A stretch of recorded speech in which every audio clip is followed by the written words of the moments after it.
Hi you guys, this is Rachel Kirkland here, the Modern Shaman. Thanks for being with me for another YouTube question and answer video for the week. If you have been a long-time supporter of my channel, first let me just say thank you. I love hearing feedback from you guys. I never get tired of it. And you may feel like I don't know that you're out there, or you're a nameless person out there amidst all these thousands of people that watch the channel. But the truth is, you're not. To me, every individual that connects with me, I feel their energy. Every time you reach out, there's a sense of connection. And I'm very blessed by receiving your questions, receiving your feedback, even when you just comment on these videos. So I just love it. So thank you for those of you that participate and engage with me on this channel. I appreciate your energy, your support, your feedback, comments, your sharing, all of it. I appreciate you. And I don't say that in a way that's trivial, okay? What else do I normally say at the beginning? I guess I should say that if you haven't been to my website, there's a ton of resources there. Please go there and find anything that can be of service and help for you. Rachel, I have had the honor to witness some miraculous events where lifetime illnesses were cured. It seems to me that people often have this healing event, but things may get worse, i.e. Emergency room visits, etc., before they get better and fully heal. So my question is, when doing these types of intense miraculous healing for clients, is there any way to bypass the healing crisis and just experience the miracle of getting better? Why do the symptoms have to get worse before they get better sometimes?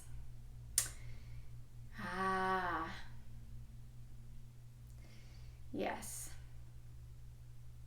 That is a very human question. And I don't mean that in judgment, because I am absolutely human in this form. But just this to me shows the perspective we have as healers of the way that we anticipate human healing to look. Now I'll tell you a bit of a story. I remember the first time that I had a client pass away, and I really struggled with that. Like, why? We were working on a healing and and so I was in a deep kind of like trance state of meditation and prayer and connection with my higher guidance. And my higher guidance was like, this was a complete healing that you have been asking for. And it was at that point that I realized there are so many ways that spirit can heal that are beyond our human understanding of healing. And even what we know of healing, when we are in a space as a healer and being a conduit for the divine energy of wholeness and health and vitality to channel through us to heal a client that is in front of us, or that we're talking with on the phone, or whatever the dynamic is, and we are being a conduit of that holy, high vibrational energy, there is an absolute trust that whatever is in their divine alignment for their journey of healing, that's the way it's going to come through for them, that's what is happening and will happen. And the timing of that, the way that looks, whether it's miraculous or whether it looks like a breakdown of the body, going into the hospital and then coming out completely healed, whether it is a physical death of the body for the complete healing of the soul, whether it is bit by bit incremental healing that feels arduous in the effort that it's taking for us to go through working with a psychiatrist or emotional trauma healer, or doing tapping or doing Reiki. All of those things can be used by spirit, or none of those things. It is beyond our human understanding when we are truly asking for an absolute healing for the person that we're working for. and that we are willing to be that 100% open conduit for that energy to transpire through us and in our session, it never looks the way that we anticipate it looking. And so my first piece of advice to you is to trust that whatever they need, that you don't even know what they need. And sometimes they don't even know what they need. They come to you with one problem, but Spirit says it's completely about something else. Or it's in a totally different area of the body, or whatever. Sometimes we don't even know, but Spirit does. And when I say Spirit, I'm using that term broadly, but this is, don't forget, the intelligence that literally creates the human body, that creates planets, that create, the infinite intelligence, the universal intelligence. It's so, we just don't have words for that level of brilliance and knowing, and it's so simple in the energy of it, right? It's pure. It's so high vibrational that the purity level, it doesn't trip us up in our head. It's just pure like a baby, and yet it is so intelligent that oftentimes we complicate it, or we overlook it, or we miss it because of the purity and the simplicity in the way that the energy feels or is transferred.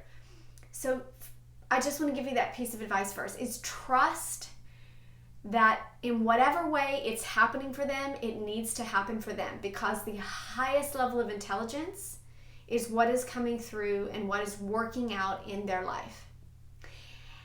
Now, the human part of us that is sitting there and initiating the healing and creating a structure for a session, saying, sit down, tell me what's going on, right? We have a very human wrapping in the way that we have to interact and live and have our physical body healed in these miraculous ways.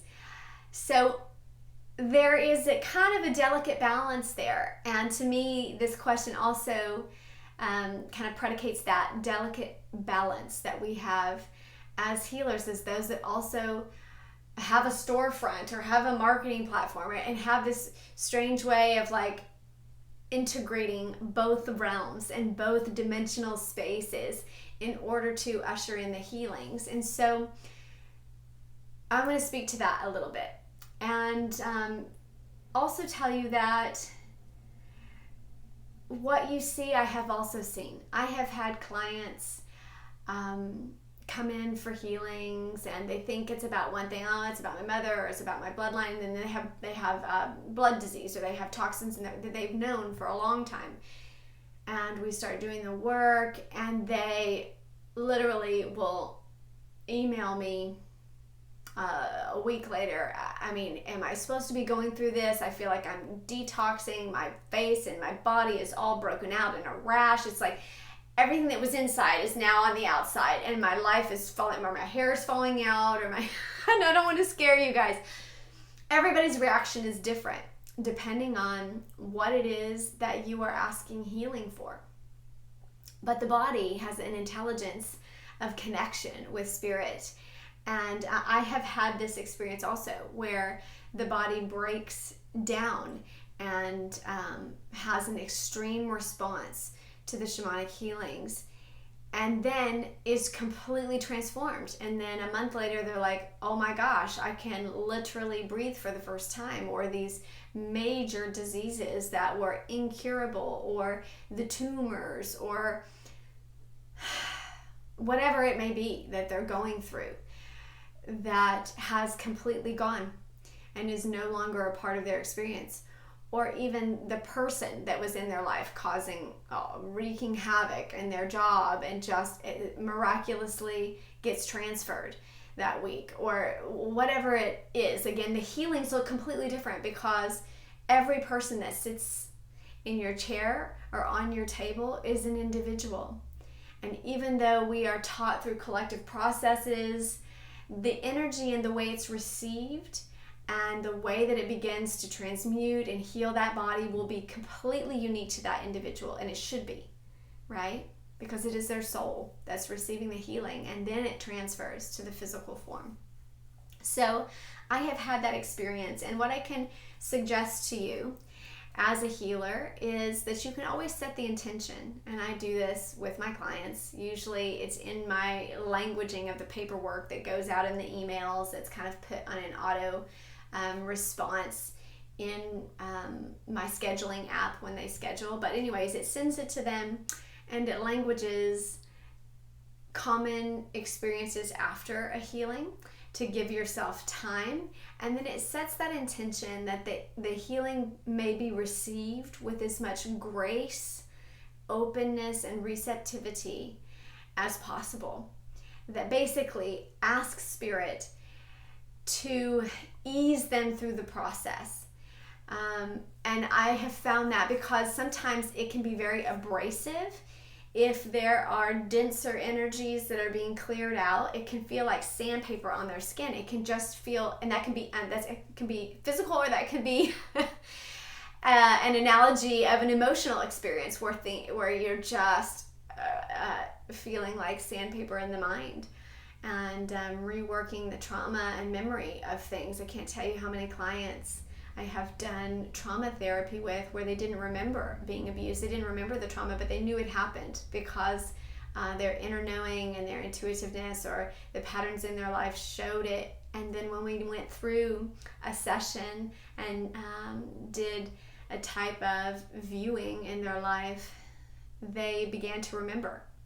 And the memories are sometimes very coarse and abrasive to see, to have the visualization, to have the faces of the people now that are there, or the sensation of that abuse where you had blocked it before. So sometimes the healing requires, through the purging of that dense energy, that coarseness of wherever the trauma or the illness or dis-ease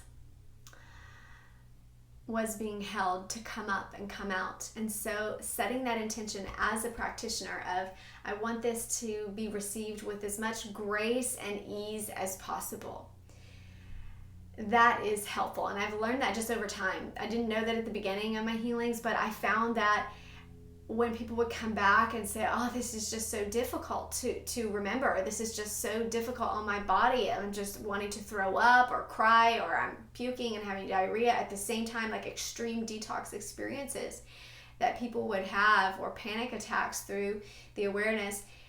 Oftentimes this is the way through the healing. And so it began to be my prayer, like, come on, please, Spirit, like, be gracious to them.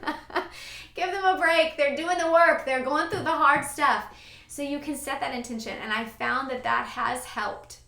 All right? It has. But you cannot bypass what Spirit deems as what is needed. There, again, that first piece of advice is like, whatever is needed for them in the highest level of intelligence, Spirit's going to find the quickest, most efficient, and effective way to get them healed. So trust that. But you can pray and intention and set the boundary of protection. Oftentimes I'll also put them after a really deep healing or really deep processing of past life events or of knowledge where it's just gut-wrenchingly hard information. I will put them in a cocoon. Almost it looks like a walnut shell, just in my clairvoyance. And you don't have to do this exact one, but essentially set the intention for them to have a softening of their guides, of their ancestors, of their loved ones in the non-physical realm, to just surround them and create like a cocoon for them of healing. If you've ever studied any of the galactic species, there is an Arcturian healing chamber that's often associated with the Arcturians, and I always loved that chamber of healing because I would see it visually and I could just feel the sensation. And it's associated with different auric colors and different vibration and vibrational rays coming in. But anyways, you can essentially create a cocoon or this capsule for their healing and their reintegration with their soul.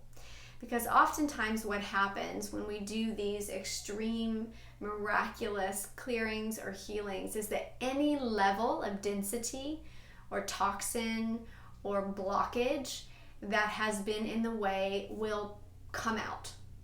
and I'm doing this because sometimes it comes out like a projectile vomiting, and I've had that experience, or a full-on breakdown, like I feel like a mental breakdown where you are wailing, where you don't remember any of it. I mean, it can be absolutely transformational.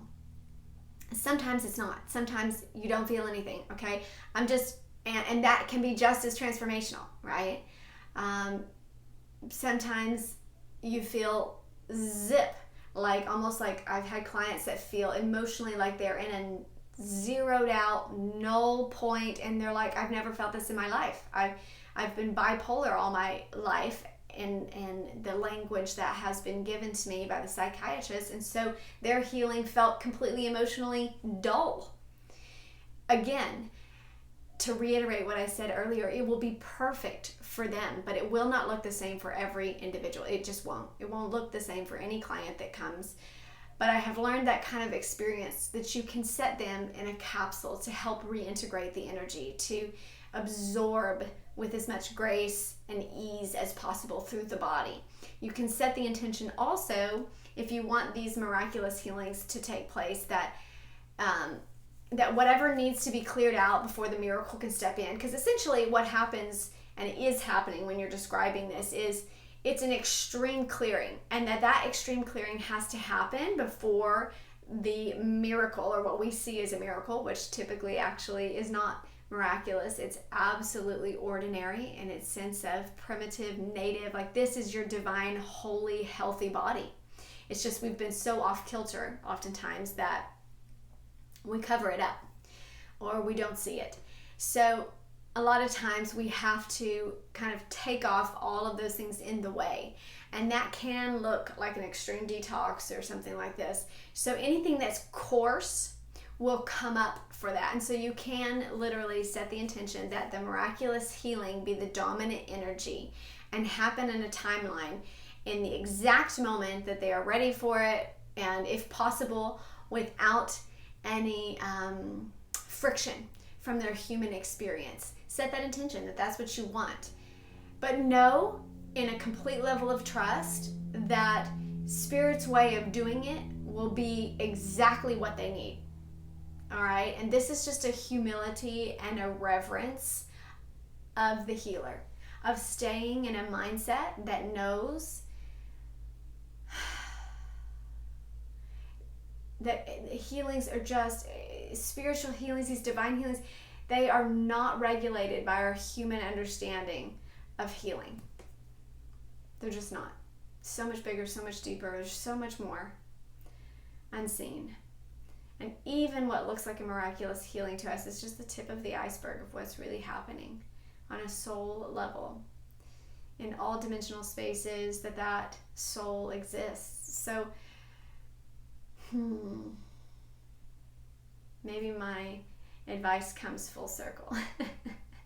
To trust in the divine energy that you are asking to move through you and bring about that healing, that you can set intention of grace and receptivity with as much ease in the physical body, emotional body, mental body as possible.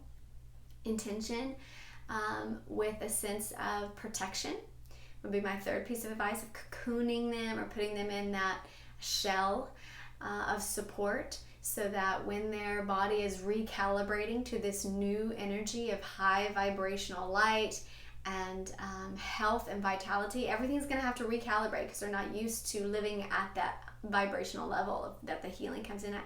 So when that comes in, there's a time of recalibration and creating in a very direct and intentional way a cocoon around them to ease that, to where they have spirits of support in the non-physical that see what is unseen in our physical world, and where we are not with them as a practitioner, right? They walk out of your office and you may not see them again. And so setting that egg of protection around them and asking Spirit to put them in that kind of chamber of healing until they're fully reintegrated and aligned with their highest vibrational vitality for living, that can be very, very helpful. And then my final piece of advice kind of cycles back around to the beginning, which would be just to stay in that humility as a healer that is trusting that the healing is being done, period. Even if you don't see it in your timeline, even if they walk away feeling frustrated and agitated and this doesn't work, you better know that that is exactly what they need. For some reason, they needed that rejection of your services. For some reason, they're healing, because Spirit knows it's so not human. Do you get what I'm saying? It's so not about our business practice. It's the conduit of true soul health. All right? And it's way beyond our understanding. And so coming back to that humility of that and knowing that and being reminded of that as a practitioner, there's such peace in that. That like they are receiving it exactly as it's needed. And some people need it harsh. Some people, I'm talking about myself here. Sometimes that's how Spirit's spoken to me. They have made me, I'm a passionate person, and I think the energy flowing through me moves through, and when Spirit speaks to me in that language, I get it. I listen. And sometimes it's through very, very extreme experiences in the physical body. Extreme experiences in life. It keeps me and my soul tethered to Spirit in a way that nothing else could. So Spirit knows what's needed. All right, I hope that's helpful to you guys. We'll be back here next week with another video. Blessings.